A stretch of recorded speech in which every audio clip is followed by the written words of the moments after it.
Batman v Superman? Let's see. Superman can lift a truck, fly, and shoot laser beams out of his eyes all at the same time. Batman has ice skates. Case closed? Not by a long shot. Get ready to put your money on Batman.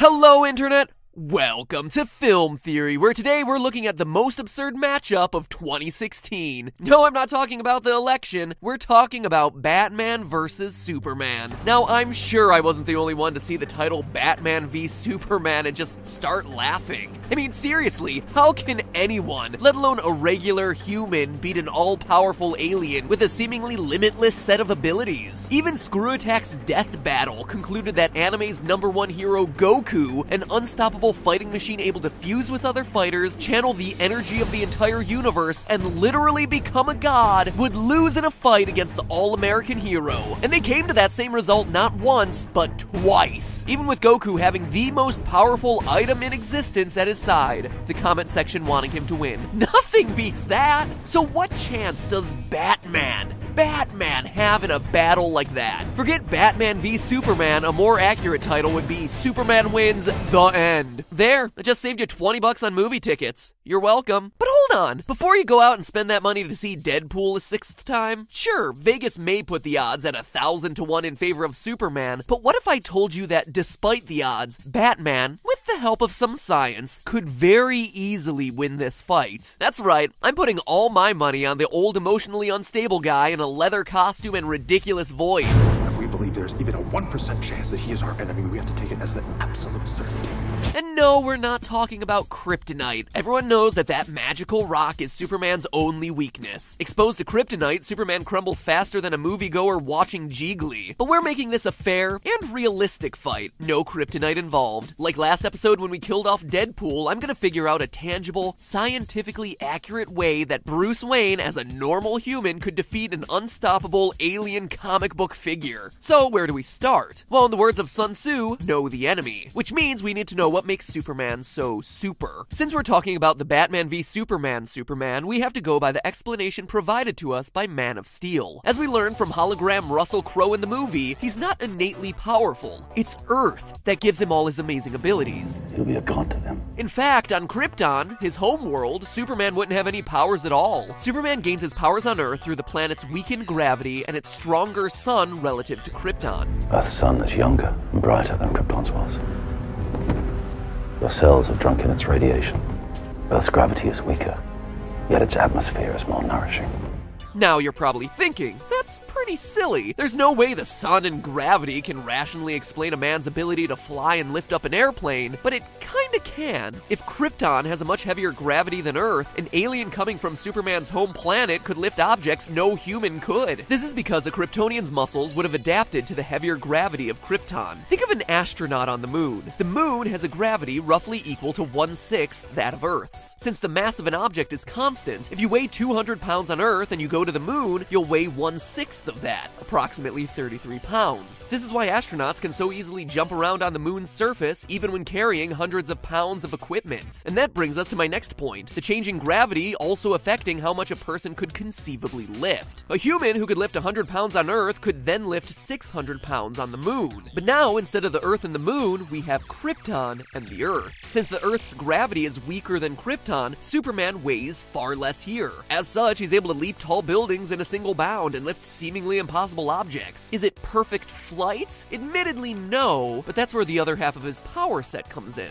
The sun. When it comes to the sun, Superman draws his powers just like any normal plant does. The light from the sun that reaches the Earth is composed mostly of non-ionizing radiation. What's that mean? Well, this radiation doesn't carry enough energy to ionize or steal electrons from atoms and molecules. It has enough energy to excite atoms, but doesn't change their charge. Think of non-ionizing radiation as an easy listening rock station. It's like the Eagles of radiation. Compare that to ionizing radiation, the Black Sabbath of of radiation, carrying enough hard rock energy to rip electrons off of atoms and molecules. Ionizing radiation is the reason you wear lead vests when you get your x-rays done, and it's the type of radiation that everyone worries about when talking about nuclear reactors. This stuff is the dangerous stuff. Anyway, knowing that, we can now have more insight into how Superman's powers work. During photosynthesis, plants soak up non-ionizing rays, the healthy ones, and convert them into chemical energy. This energy is then used to fuel the plant's growth. Superman does the exact same thing, storing up non-ionizing rays from the sun and converting it into energy. Normal humans get vitamin D and a tan from the sun. Superman gets super speed and laser vision. The world is an unfair place. This also begs the question, why is Superman's Fortress of Solitude in the Arctic? A part of the world that gets significantly less light than like 99% of the globe. Not a great plan. Superman may be strong, but he's not bright. If he was smarter, the Fortress of Solitude would be in like the Bahamas or something, and it would be called like the Tiki Hut of Solitude. Make it happen, DC. In short, without the Earth's gravity and sunlight, Superman just becomes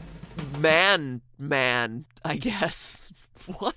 We actually see it happen in Man of Steel. When Superman boards General Zod's spaceship and is exposed to Krypton's atmosphere for the first time, he immediately falls to the floor and starts spitting up blood. This means that by calculating the gravitational force on Krypton, we can now duplicate a force on Earth that will easily defeat Superman. Star Henry Cavill bulked up to play Superman in Man of Steel. By the actor's own account, he weighed 203 pounds during filming. According to Stack.com, an elite athlete in top physical condition should be able to lift twice his own body weight through a variety of exercises. So a normal Henry Cavill can lift about 406 pounds on a good day. Now let's look at the new movie. In the trailer for Batman v Superman, we see Superman successfully lift a rocket, which weighs approximately 165,000 pounds or 75,000 kilos. Divide this number by how much a normal Henry Cavill can lift, and we get how many times stronger Superman is to a normal human. Funny enough, when you do that, it's actually 406 times stronger. Weird. 406 squared. Huh. Anyway, this means that Superman is about 406 times stronger than what a normal Henry Cavill would be. Since the mass of an object never changes, this implies that for Superman to be 406 times stronger on Earth, Krypton's gravity would also have to be 406 times stronger. Earth's gravity is 9.8 meters per second squared, so multiplying that number by 406 gives us the gravity of Krypton 3,991 meters per second squared.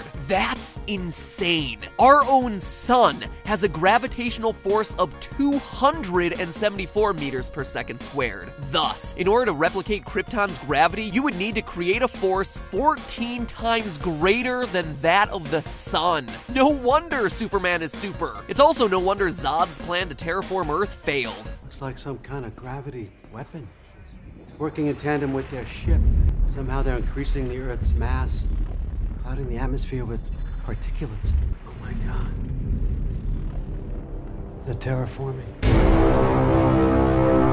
What are you thinking? These Kryptonians, man, really strong, but just stupid people. Fortress of Solitude in the Arctic, terraforming Earth to the gravitational weight of Krypton. Come on, guys. Ugh.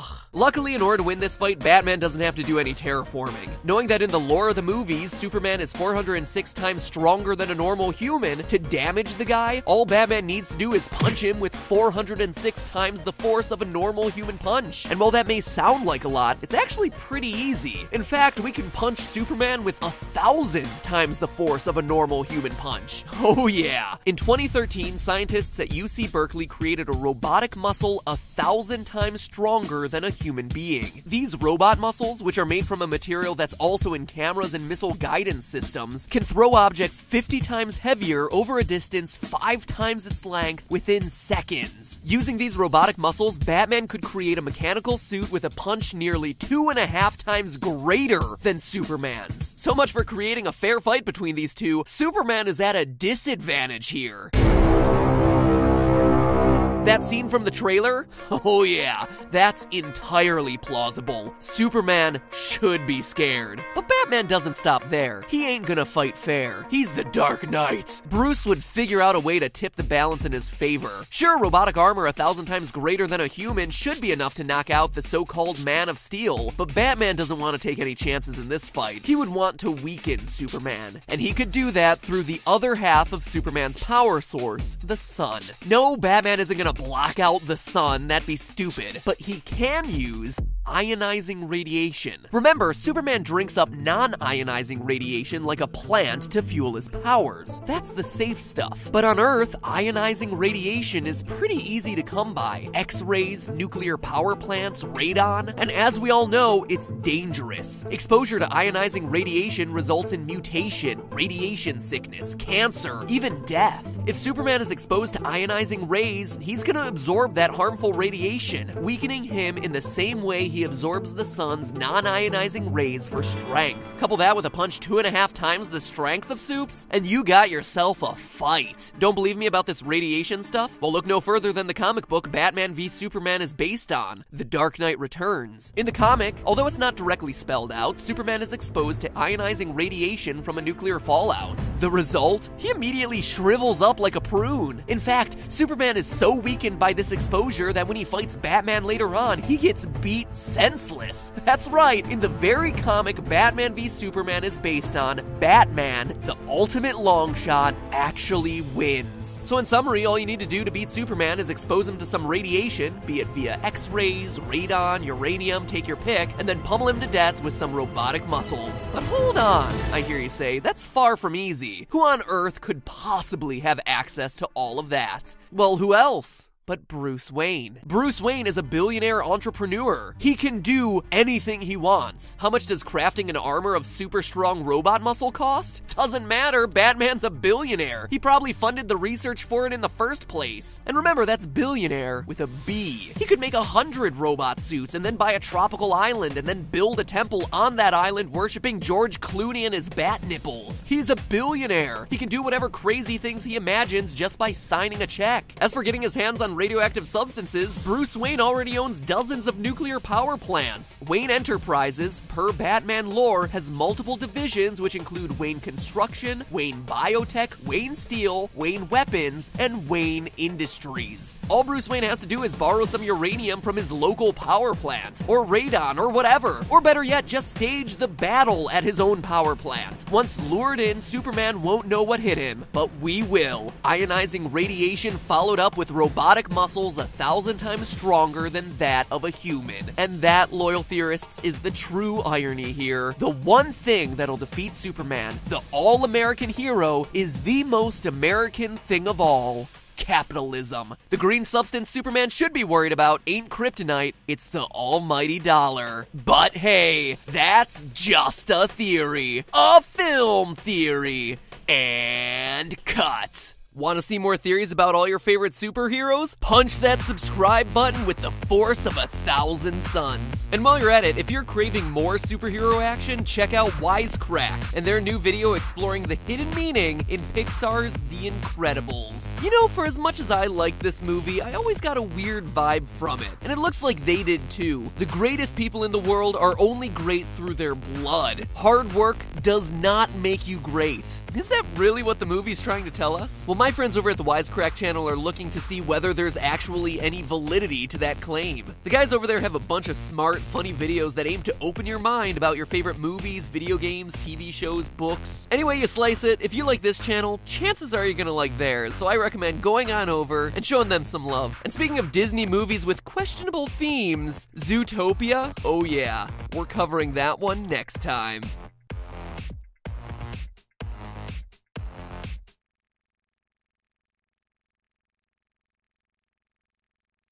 Batman v Superman? Let's see. Superman can lift a truck, fly, and shoot laser beams out of his eyes all at the same time. Batman has ice skates. Case closed? Not by a long shot. Get ready to put your money on Batman.